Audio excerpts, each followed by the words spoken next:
అందరికీ నమస్కారం. కొత్త కథలోకి స్వాగతం. ఈ కథ పేరు భార్య రూపవతి.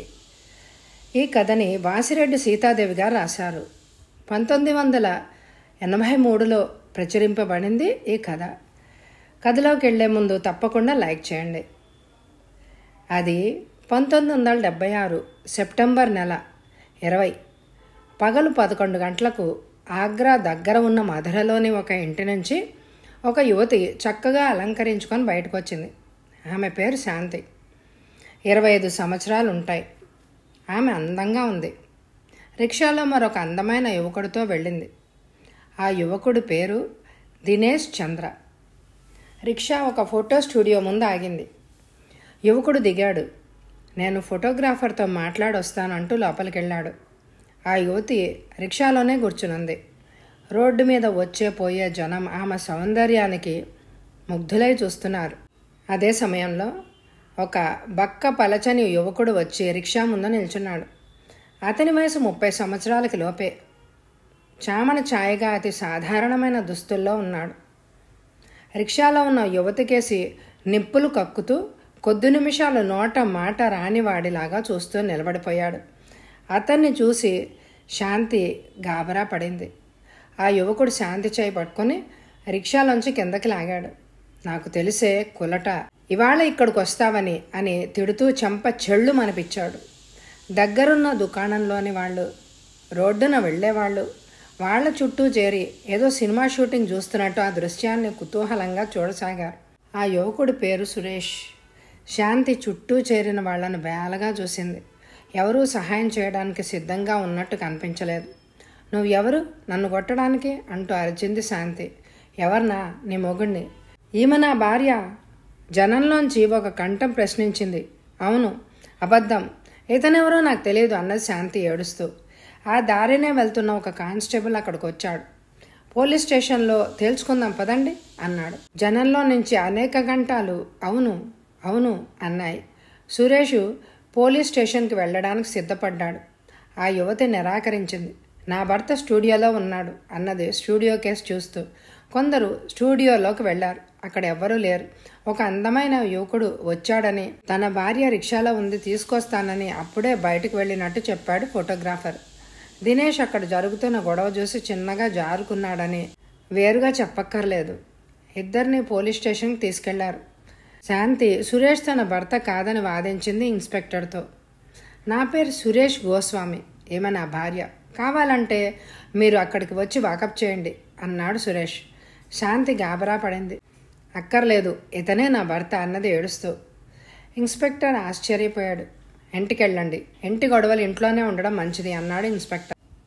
శాంతి మౌనంగా రిక్షా ఎక్కి భర్తతో ఇంటికెళ్ళింది. ఇంటికి వచ్చాక సురేష్ కసిగా భార్య జుట్టు పట్టుకొని వంగదీసి కొట్టాడు.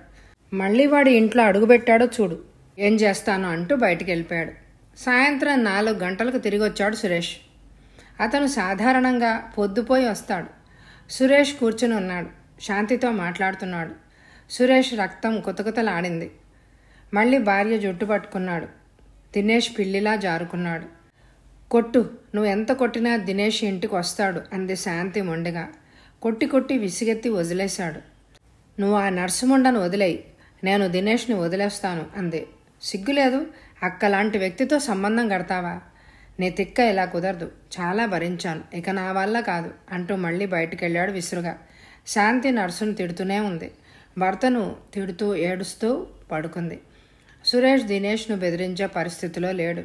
కారణం, సురేష్ గోస్వామి తండ్రి అలీగఢ్లో రైల్వే ఉద్యోగం చేస్తూ చనిపోయాడు. ఇంటి పరిస్థితి బాగాలేదు. తల్లి ముందే పోయింది. సురేష్ అన్న గుమాస్తాగా పనిచేస్తున్నాడు. అతని పేరు రమేష్. తను హై స్కూల్ చదువుతో విద్యకు ఫుల్ స్టాప్ పెట్టాల్సి వచ్చింది. తమ్ముడిని బాగా చదివించాలని అతని కోరిక. అయినా వీలు పడలేదు. 10 పూర్తి చేసి ఎలక్ట్రీషియన్గా డిప్లొమా పొందాడు సురేష్. 1970లో రమేష్ తమ్ముడి పెళ్లి చేశాడు. అందరూ కలిసే ఉండేవారు. కానీ తోడికోడళ్ళ మధ్య పడేది కాదు. శాంతి నోటి తొందర మనిషి. సురేష్ను శాంతి పూర్తిగా తన వశం చేసుకుంది. తండ్రి ద్వారా సంక్రమించిన నగలు, కొద్దిగా ఉన్న స్థిరాస్తి పంచుకొని వేరు పడాలి అని అనుకున్నారు. అందుకు అన్న అంగీకరించలేదు. నగలు ఎలాగైనా దొంగిలించమని బావమరిది సురేష్కు సలహా ఇచ్చాడు. ఆ నగలతో మంచి వ్యాపారం చేద్దామన్నాడు. శాంతి అన్న సలహాను పాటించమని భర్తను వేధించసాగింది. భార్య సహాయంతో ఇంట్లో ఉన్న వెండి బంగారు వస్తువుల్ని అదను చూసి దొంగిలించి బావమరిదికిచ్చాడు సురేష్. రమేష్ సురేష్ను ఇంటి నుంచి గంటేశాడు. ఆ అవకాశం కోసమే ఎదురుచూస్తున్న శాంతి సంతోషంగా భర్తతో బయటకు వచ్చేసింది. ఆ వస్తువులన్నీ శాంతి అన్నగారే అమ్మేసుకున్నాడని, ఒక్క నయా పైసా కూడా సురేష్కి దక్కనేలేదని అంటారు. వేరే కాపురం పెట్టారు. సురేష్ విక్రమ్ ఇండస్ట్రీస్లో అతి కష్టం మీద చిన్న ఉద్యోగం సంపాదించుకున్నాడు. 2 కొడుకులు పుట్టారు. ఇంటి ఖర్చులు పెరిగాయి. సురేష్ ఓవర్ వర్క్ చేయసాగాడు. తెల్లవారుతూనే వెళ్ళిన వాడు రాత్రి పొద్దుపోయి కానీ ఇంటికి వచ్చేవాడు కాదు. డబ్బు భార్యకే ఇచ్చేవాడు. ఇల్లు నడిపే బాధ్యత పూర్తిగా శాంతిదే. దినేష్ అందమైన యువకుడు. అతనికి ప్రొవిజన్ స్టోర్స్ ఉన్నది. శాంతి దినేష్ దుకాణం నుంచే సరుకులు తెచ్చేది. డబ్బు లేకపోతే అప్పు రాయించి తెచ్చేది. పిట్ట చాలా తేలిగ్గా తన వలిలో పడుతుందనే విషయాన్ని దినేష్ అతి త్వరలోనే గ్రహించాడు. ఆమెను చూస్తూ రండి రండి వదినగారు, ఏం కావాలి అని అనేవాడు అదోలాగా నవ్వుతూ. కొట్లో అప్పు పెరిగిపోతోంది. ఒకనాడు రోజు రోజుకు అప్పు పెరిగిపోతుంది, ఎలా తీర్చాలో ఏమిటో, మీ కొట్టుకు రావాలంటేనే మొహమాటంగా ఉంది అంది శాంతి. దిగులు పడకు, పర్వాలేదులే, మీ మంచితనం వల్ల ఇంట్లో ఏ తరుగు లేకుండా గడిచిపోతుంది. కానీ ఇవ్వవలసిన డబ్బు గురించి ఆలోచిస్తేనే దిగులుగా ఉంటుంది. అదేం పర్వాలేదు, ఒకరోజు ఇంటికి పిలువు, వడ్డీతో సహా వసూలు చేసుకుంటాను అర్ధయుక్తంగా అన్నాడు నవ్వుతూ. శాంతి తెలివైంది. అతని మనస్తత్వాన్ని ఏనాడో గ్రహించింది. శాంతికి బాగా అలంకరించుకోవాలనే, మంచి మంచి చీరలు కట్టుకోవాలనే ఉంటుంది. తన అందం అడవి కాచిన వెన్నెల అవుతోందని బాధపడని రోజు అంటూ ఉండేదే కాదు. ఆ రోజు నుంచి దినేష్ సురేష్ ఇంటికి తరచూ రాసాగాడు. ఇరుగు పొరుగు ఆడవాళ్లు గుసగుసలు ప్రారంభించారు. క్రమంగా ఆ పేటలోని మగాళ్లకు కూడా ఈ విషయం తెలిసింది. ఆ నోట ఈ నాట ఆ వార్త సురేష్ చెవుల వరకు వచ్చింది. భార్యను నిలదీసి అడిగాడు. శాంతి ఎదురు తిరిగింది. దినేష్ను సమర్థించింది. అతనికి బోలెడంత అప్పు ఉన్నట్టు చెప్పింది. మగాడివైతే అప్పు వెంటనే తీర్చేయమన్నది. సురేష్ ఆ ఇల్లు ఖాళీ చేసి దూరంగా మరో పేటలో ఈశానగర్లో ఇల్లు తీసుకున్నాడు. దినేష్ సురేష్ లేనప్పుడు శాంతిని కలుసుకోవడానికి వస్తూనే ఉన్నాడు. సురేష్ శాంతిని ఎన్నోసార్లు మందరించాడు. అప్పు తీర్చమని వస్తున్నాడు, ముందు అతని డబ్బులు అతనికి పారే అంటూ రగడ చేసింది. సురేష్కి తన అసహాయత మీద చిరాకు వచ్చేసింది. మౌనంగా ఉండిపోయేవాడు. శాంతి దినేష్కి తనకు మధ్య ఎలాంటి అక్రమ సంబంధం లేదని దబాయించేది. ఆ రోజు వాళ్ళిద్దరూ ఫోటో స్టూడియోకి బయలుదేరారని అతనికి ఎవరో ఫోన్ చేసి చెప్పారు. భార్యను స్టూడియో ముందు రిక్షాలో పట్టుకున్నాడు. రోజు రాత్రిళ్ళు ఇద్దరూ పోట్లాడుకునేవారు. ఇరుగు పొరుగు వాళ్ళు పట్టించుకోవడమే మానేశారు.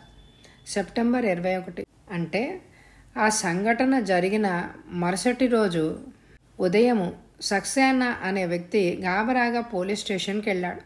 తమ పక్క ఇంట్లో కాపురం ఉన్న సురేష్ గోస్వామి భార్యను ఎవరో హత్య చేసి మురుగు కాలువలో పడేశారని రిపోర్ట్ ఇచ్చాడు. ఇన్స్పెక్టర్ కేసు రిజిస్టర్ చేసి సిబ్బందితో సంఘటన స్థలానికి చేరుకున్నాడు.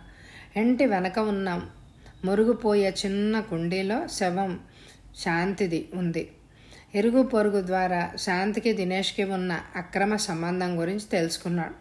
క్రితం రోజు జరిగిన సంఘటన కూడా కొందరు వినిపించారు. సురేష్ గోస్వామి తన 2 పిల్లలతో తెల్లారేసరికి అక్కడి నుంచి వెళ్ళిపోయాడు అని తెలిసింది. దినేష్ తనకు శాంతికి అక్రమ సంబంధం ఉన్నట్టు వెంటనే అంగీకరించాడు. శాంతి శరీరం మీద 7 పదునైన కత్తిఘాట్లు ఉన్నట్టు డాక్టర్ రిపోర్ట్ ఇచ్చాడు. ఆమెను భర్త హత్య చేశాడని అందరూ ఏకగ్రీవంగా అంగీకరించారు. కానీ ఎవ్వరూ కళ్ళతో చూసినట్టు చెప్పలేరు. సురేష్ గోస్వామి కోసం పోలీసులు వెతకడం ప్రారంభించారు. అతని బంధువుల ఇళ్లకు వెళ్లారు. ఎవరూ అతని ఆచూకీ చెప్పలేరు. ఒక ఇరానీ హోటల్ యజమాని మాత్రం రాత్రి 1 గంట ప్రాంతంలో పిల్లలిద్దరినీ సైకిల్ మీద ఎక్కించుకొని సురేష్ వెళ్లడం చూశానని చెప్పాడు.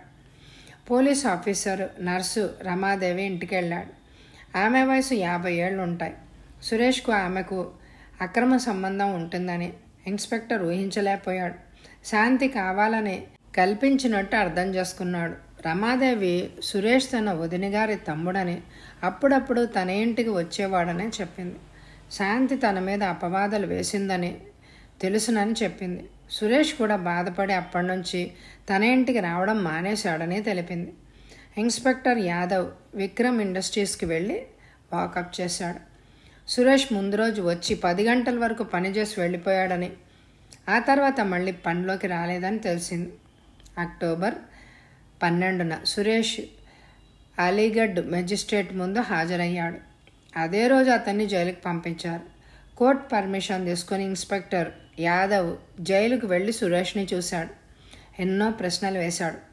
అతను ఒక్క ప్రశ్నకు కూడా సమాధానం చెప్పలేదు. నేను చెప్పదలుచుకున్న విషయాలు కోర్టులోనే చెప్తాను అన్నాడు. కోర్టులో విచారణ ప్రారంభమైంది. తీర్పు ఎలా ఉంటుందో తెలియదు. పిల్లలు అనాథాశ్రమంలో ఉన్నారు. ఏది ఏమైనా పిల్లల భవిష్యత్తు మీద గొడ్డలు పెట్టు తగిలింది. వివాహిత స్త్రీలు భర్త చాటుగా పరపురుషుడితో అక్రమ సంబంధం పెట్టుకోవడం ఆమె కుటుంబానికే గొడ్డలు పెట్టు. పిల్లల్ని కన్న తర్వాత వారి భవిష్యత్తును తీర్చిదిద్దడం, వారిని బాధ్యత గల పౌరులుగా తయారు చేయడం తల్లి తండ్రుల బాధ్యత. ప్రేమ కంటే బాధ్యత ముఖ్యం అనే విషయాన్ని వివాహిత స్త్రీ పురుషులు ఏనాటికి విస్మరించకూడదు. కథ సమాప్తం. ఈ కథ మీకు నచ్చిందండి? అయితే తప్పకుండా లైక్ చేయండి. ఎండ్ స్క్రీన్లో ఇంతవరకు చదివిన వాటికి సంబంధించిన ప్లేలిస్టులు పెడతాను. తప్పకుండా వీణులతో వీక్షించండి. Thank you very much my dear friends.